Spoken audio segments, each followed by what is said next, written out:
Hey guys, it's Shara from Woodshop Diaries, and today's video is a little bit different than usual. I feel like I've been saying that a lot lately, but I'm not sharing a specific project with you guys today. I'm sharing with you 2 shop updates. I promise I will have projects coming out very soon. I'm actually in the middle of one that I'm super excited to share, but it's just taking a little bit longer than usual. So in the meantime, I thought I would share 2 really cool shop updates that have happened since my last shop video. One of them is this wood wall. It was the last unfinished wall that I had in my shop that I needed to just like get something on it. And this is what I did. This is not at all what I expected to do. So I'll show you what I used and how I did it in this video. And I will also show you my new wood sign on the back wall of my shop. So I added a shop sign to my back wall.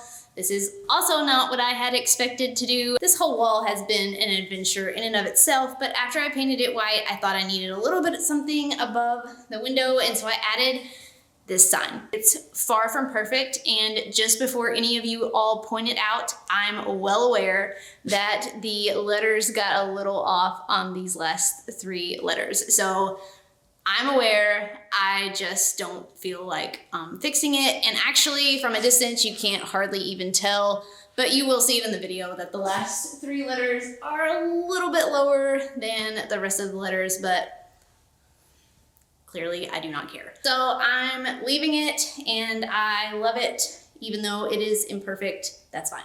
So I'm gonna be sharing with you how I made the sign and how I did the wall. And I think that's all of the introduction that I can handle right now. So we're just gonna dive right in. Let's get started. Let's start with the sign first. Okay, so this back wall over here, I built cabinets for it and I already have a video out for that. But I thought I was gonna put black wood on the wall. So to prep for the black wood, I painted the wall black and I instantly hated it. So I knew that I didn't wanna put black wood on the wall. The drywall wasn't actually finished. I had intended to cover it with wood, so I didn't bother wasting my time finishing the drywall. So I had to go back after I painted it black and mud the drywall, sand it smooth, and then I repainted it white. So it's finished for now. But you see this spot up above the window? I think it needs a sign, so I'm gonna make one. I cut out a piece of 3/4 inch plywood as the back part of the sign. I wanted this to be pretty large as my window here is about 9 feet long. I was using these PureBond wall planks to cover the front of the sign, so I cut my plywood the same width as 4 of these planks pieced together, which was about 15 inches. These planks come pre-finished on one side and unfinished on the other side, and the finished side comes in varying colors. So I separated these out by color and picked a few of my favorites to make the sign with. So these boards are pretty neat. They are just like 1/4 inch plywood. One side is already finished, and then the back side is unfinished. So if you wanted to finish it yourself, you can. I'm just gonna use the finished side because I kind of want the multicolor barnwood since my wall is white. I cut all my pieces to fit over the plywood back and glued and stapled them in place, staggering the seams.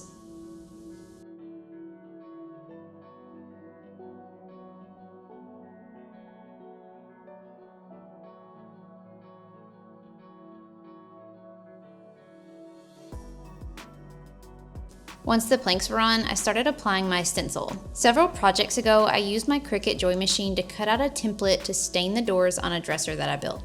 I'll link that video below so you can check it out. I have the specifics for how to cut large stencils using a Cricut Joy in that video. I followed those same steps to cut out a large stencil of my Woodshop Diaries logo and pieced it together on this sign. Since this was kind of pieced together, I tried really hard to line everything up. You'll even see that I triple checked my measurements here. But somehow I didn't notice that the last couple of letters on the word Diaries was sloping down a little and got under the line of the second plank until after I painted it. I think I was probably just so excited to get this painted that I just didn't even notice. Anyway, once the stencil was on, I taped up any exposed edges and gave it a coat of white spray paint. Then I removed the stencil and came back the next morning to add a frame.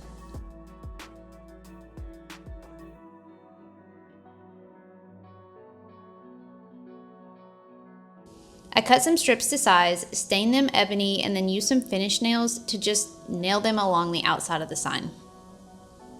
Sorry for the terrible lighting here, but please do enjoy a glimpse at the very early morning sunrise out my shop door. I used a scrap board and a level to help me get this sign where I wanted it and screwed it into the header over my windows using a few screws. The paint bled through a little and the letters got about 1/8 of an inch off, but I cannot tell you how much I love this sign, imperfections and all. I am so excited to have this as the backdrop of my workshop. But I bet you're wondering what I'm going to do with the huge stack of planks left after making this sign. That brings me to shop update number 2, this wood wall. So this is the last wall of my shop that I have yet to finish. And I hung the drywall and I put 1 coat of drywall mud and taped it just to seal the seams. But I'm not going to finish it real smooth because I'm going to put wood planks on top of it. So I use these to make my wood sign. So I use the finished side on my sign, but I'm going to use the unfinished sign on my wall. And I'll be honest, I can't decide how I want to finish it, so I'm gonna put it up all unfinished, and I may paint it, but I may actually leave it, depending on how it looks, I may actually leave it unfinished. So you'll see that I have a door and a window on this wall. But the door is already installed, and it was installed so that it was a 1/2 inch in past the 2x4 walls so that I would be able to put 1/2 inch drywall on top of it, and now the door frame is flush to the drywall. So if I were to put this 1/4 inch plywood on top of it and then put my trim on top of that, there's gonna be a gap between the frame and the trim on the front. So I'm actually going to trim out the door before I install the planks so that I can butt the planks up to the trim instead of covering the planks with the trim. Now for the window, I'm gonna cut all of these pieces on the inside here to fit, so I can cut it an extra 1/4 inch to accommodate the thickness of the planks. But I can't do that for the door, or I mean I can, I would have to cut some shims and install those, and I just don't wanna deal with it, so I'm just gonna trim the door first, then install the planks, and then I can trim out the window. First, I trimmed the door using basic 1x4s. I have a separate video on trimming doors and windows that you can check out that I will link below. But after the door was trimmed out, I used a level to mark a level line across the top of my wall. I marked this about 1 inch down from the ceiling because I was going to come back later and trim over that gap. I'm actually out of 18 gauge brad nails, but I do have an 18 gauge stapler, and this should work just fine to attach these thin plywood strips to the wall. Now, normally if this was a completely finished wall, you'd need to locate the studs using a stud finder, but since this wall is not actually finished, I can see where my drywall screws are, so I already know where those studs are. So I'm not gonna mark my studs because they're basically already marked. But if you had a already finished wall that you were installing this on, you would need to go through and use a stud finder to locate your studs, then use a level to mark the lines all the way down so you know where to nail. Once my start line was marked, I just started stapling boards in place into the studs, making sure to keep them level along my marked line. I double checked them with the actual level as I went because the most important part of this entire project is getting the first row right. When I got to the end of a row, I just trimmed the last board to length, then moved to the second row and repeated. I made sure to stagger my seams just like you would when laying a wood floor. This went pretty quickly. I just continued installing these planks to the wall, staggering my seams, and when I got to any obstacles, I just marked the boards and used a jigsaw to cut them out. I'll come back to this light box later. Don't worry, it's not finished. We had to recess this box because the light wires were too short, so it's going to take a little creative effort to hide later, but for now, I just cut around it. These boards are pretty thin, and you may not have studs to nail very close to the end of each board. So if any boards didn't lay flat to the wall at the ends, I used some shorter staples, about 3/4 inches long, to kind of staple the board ends together. Since I used short staples in that case, they would basically just secure the board ends flat to the drywall, so it wouldn't really matter if there was a stud behind each seam. But you do want to use longer staples or nails to secure each board to at least one stud somewhere else along the board.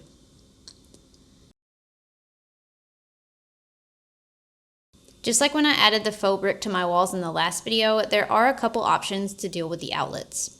When I got to my outlet boxes, I simply marked and cut with a jigsaw so that these boards would fit around the outlet boxes. I could loosen the outlet a little and slide the planks behind these little tabs. Now they make extenders that you can put onto these outlet boxes that will pull your outlets out just a little bit, because this extra thickness on the wall can cause the outlets to sit too far into the wall, and when you put your plate back on, it'll sit out like this instead of sitting flush like this. But whether you decide to pull your outlets out on the outside of these planks or simply use an extender box, either way, you'll need to cut your boards around your outlet boxes and then replace the plate.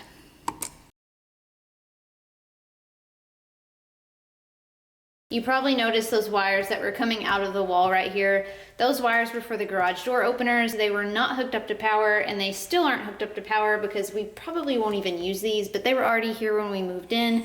So I just removed them to put the planks on and then put them back on the wall. So earlier I mentioned that I was gonna install this trim first and then butt these planks up to it. That means that when I put the baseboard on here, which is the same thickness as this trim, because it's going to go on top of these planks down here at the bottom, it's gonna stick out a 1/4 of an inch past this. And I didn't really want that, so what I did is I just trimmed a little bevel on the end of my baseboard here on the miter saw. I just set it to 45 degrees and just like trimmed off. I don't know if you can see. I very roughly sanded this, so it's just a shop, I don't care. But when I stick this on here like this, it doesn't just come like straight out and then straight in. So it kind of like smooths this out a little bit. I nailed 1x6s at the bottom for baseboard and 1x4s at the top to trim it out. You'll also notice that I added planks on the short wall in the corner as well, just like I did on the large wall. And finally, the last part was just trimming out the window. I have a whole video about this, so if you want details on how to trim out a window, I will link it below. Once the window was trimmed out, this wall was technically finished, but I had one more eyesore to address. So the wall is done, and I did get a cover for the light box for the outside light over here, but it's not a pretty situation. That one over there looks a lot better than this one over here because it's actually like flush to the outside of the wood. But I'm just gonna hang a banner over that because this is a shop and I don't care, and I just need to be able to like access it if we ever need to like rewire it. So I'm just gonna hang a banner over it. It's covered and it's secure, and unless I told you it was behind the banner, you would never know. So sometimes you just do what you gotta do. This isn't really a banner, but I had this hanging up in my old shop and I wanted to hang it up again, so I'm just gonna hang it up here. I cannot express how much I love this wood wall now. I had fully intended on painting this once it was installed, but I'm really digging this natural wood, and it'll be another great staging backdrop for my photos. I will come back very soon and add a clear coat to seal it, but for now it's unfinished because I was trying to hurry up and get this video out. So I hope you guys have enjoyed watching and seeing these updates to my shop. It's about 99% done now, and I'm so excited to be working in here. If you want to check out the planks that I use for these projects, I will link them below along with all the other tools that I used here as well. If you aren't already subscribed, be sure to follow along so you don't miss out on what's coming next. Thanks so much for watching, and until next time, happy building!